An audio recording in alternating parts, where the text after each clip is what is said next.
Hey guys, Jess here with CFit Studio. Happy hump day. I want to go over what to do when life throws you curveball after curveball, and let's say you show up to your workout dog tired. And I don't mean I'm a little sleepy, I'd like to stay in bed. I mean literally all I want to do is sleep, and I don't really care. You could tell me the world is burning, and that's fine. You could tell me another tornado's coming, and I'm gonna be right here, and I'm gonna grab a blanket, and you just let me know if it's about to come down on my head. I'm talking about like that tired, like you just don't care, you're tired, you're pissed off, you're impatient, it doesn't matter, all you want is your sleep, right? It's ironic because in order to live our best lives and to run around and go do a bunch of fun stuff, we have to basically lay still and pretend we're dead for 8 hours, and let our body rejuvenate itself so that we can have the energy to go out and live our life. Now, but what happens when that's interrupted? Now, you have some pretty valid stuff going on. I am so sorry for all of you people who are watching this, and everyone who isn't, who had Isaias throw a tree on their house, or anyone who got hurt. I've seen some crazy devastation. I know a lot of people personally who've gone through some devastation with this tropical storm / hurricane / tornado / whatever you want to call it, and it's crazy. And those people, naturally, they got to do what they got to do to take care of their home and provide and make sure they're safe. But then on the other hand, there's a bunch of other people who are suffering with the inconvenience of having no power. Now some of you guys might already have power back, good on you, I don't. Thankfully, see if it does. But the point is we're all sleeping like crap. So what happens like today or yesterday after something like that?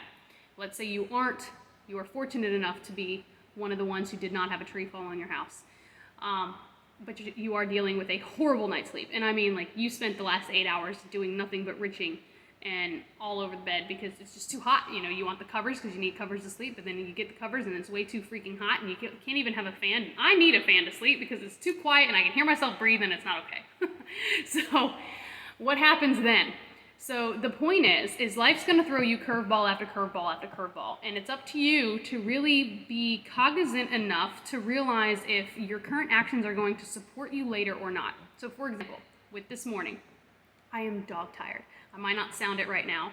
All I want to do is go home, and I would probably just pass out while I tried, but I like to read before I go to bed, so I would just like to crawl right back in my bed, read a little bit, and go back to sleep, and wake me up tomorrow, we'll start again. It's like I'm in a good mood, but I'm tired. I am so tired.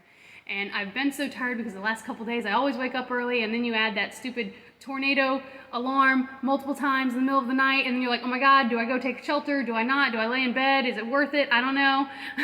It's like, so you don't know what to do.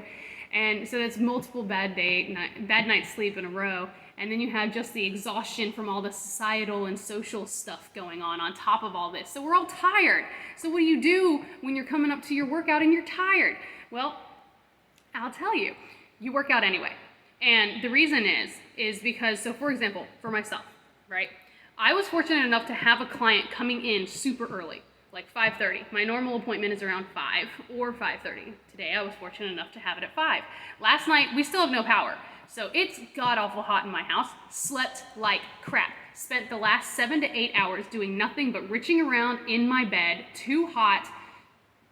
I mean, thankfully I wasn't sweating, but my husband was, so I couldn't even touch him, and so it was crazy. And then I woke up and there were ants all over my kitchen floor, and I keep my house pretty clean so I don't have to deal with bugs because I used to live the new apartment life, and you can't really control what other people do, and blah. Nonetheless, so now I've got all these like the size of my pinky nail ants running around on my kitchen floor, and so my husband's at home and hopefully he's taking care of it. But the point is I've got all this stuff happening, and this is very small stuff compared to people living with trees falling on top of their cars or their homes or their entire neighborhoods destroyed.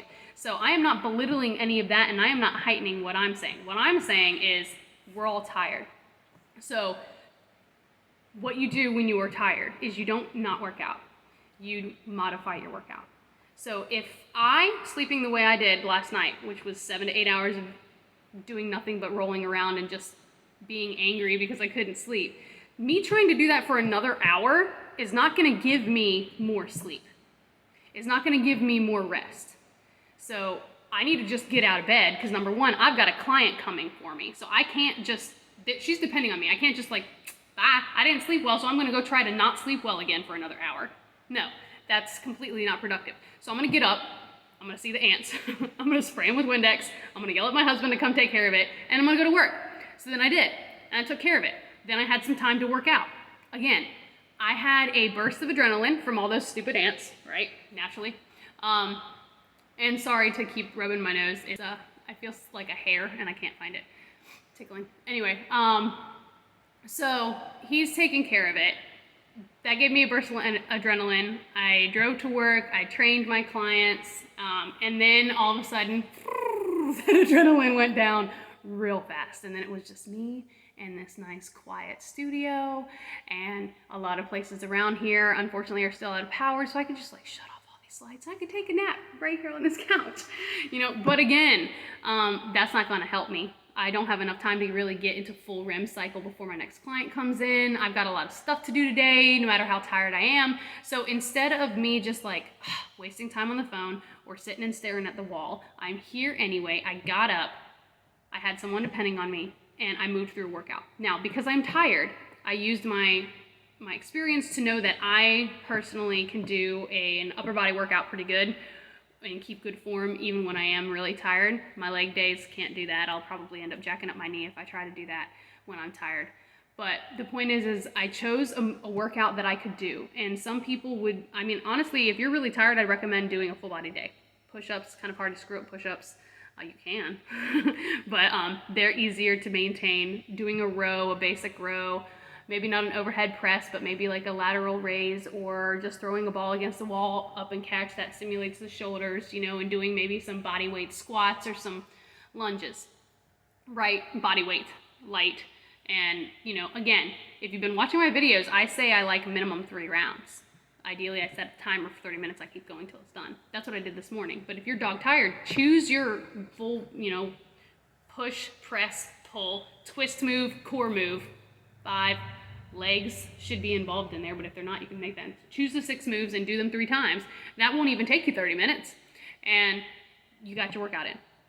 Because working out and exercise, it is nature's, here is your antidepressant. Right? And then food is, here's your anti-anxiety. And so there are ways to naturally address this. And so when you're dealing with all this mess, like I dealt with this morning, and that all these other people are dealing with, these are reasons to maintain your fitness and your health, not reasons to say, screw it, I'm getting a pizza. Okay? Because that's only going to make things worse. It's going to make you more anxious. It's going to make you more angry. It's going to tell your body to be more unhealthy, store fat. Here's some inflammation for you on top of everything else you're dealing with. The last thing you need to do when you are dealing with a bunch of crap is to let the rest fall away. I like to use the analogy, it's kind of morbid. Like if you accidentally lose a pinky, that doesn't mean go, ah, dang it, let's go ahead and cut off the whole can. You know, it's like, no.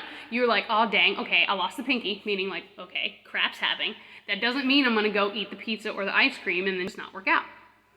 Now, this is a lot easier said than done. I'm not going to belittle all the struggles that you guys have. You might have to change when you work out. Like a couple people who dealt with some of that devastation, I still saw yesterday, but instead of coming in the morning where they normally came in, they came in at night. Or instead of coming in yesterday like they normally, they're coming in today. So I applaud all of you who reached out to me, who are still coming in despite this chaos that you're dealing with, because you are setting the bar, saying, world, throw at me what you will, but I still am going to take care of myself so that I can handle whatever it is that you're throwing at me. So that's really what you do when you're tired. You don't not work out. Final note on how to help you figure it out if you should or should not, because again, I mentioned at the very beginning of this video that it is important for you to prioritize your sleep, lay still, right, for 8 hours in order for you to have that energy. That is more important than working out. So if you have the opportunity to really get good rest, you need to take it so that you can be safe during your workout, so you can have the energy for those workouts and to go to work. But if you are like me, where I spent the entire night sleeping like crap, that extra hour is not going to make me sleep better. It's not going to give me more rest. It's only going to take away an hour of my day, and time is something that you can never get back. So it sucks that I'm tired, but instead of giving that away to another fitful sleep, I'm going to use it to my benefit. And then hopefully tonight we'll have power and I'll sleep a little better, but if not, I'll address tomorrow the exact same way. All right, I'm gonna cut this video off. I think this is the longest video I've done so far, and believe it or not, I'm actually trying to cut them down to be shorter. If you guys have any questions, you want help with this, talk to me. I am very empathetic. I don't pity people, but I will absolutely help you overcome whatever obstacles you have in life, and we will figure out a way to make you successful no matter what devastation you're dealing with, no matter what trials or stresses. There is a way. You can do it. You don't have to choose. It's just going to be a little bit of a balancing act, and I'm here to help you. I hope you guys have a great Wednesday. Obviously, please try to get your workout in. If you can't get it in this morning, then get it in this evening. If you can't get it in today, prioritize it tomorrow. And I wish you all the very best. I am so sorry for all the devastation, for all of you guys who have suffered it and who live near it. We are all here with you. If you guys need anything, hit me up, let me know. I'll try to help as much as I can. And have a great, great day. God bless.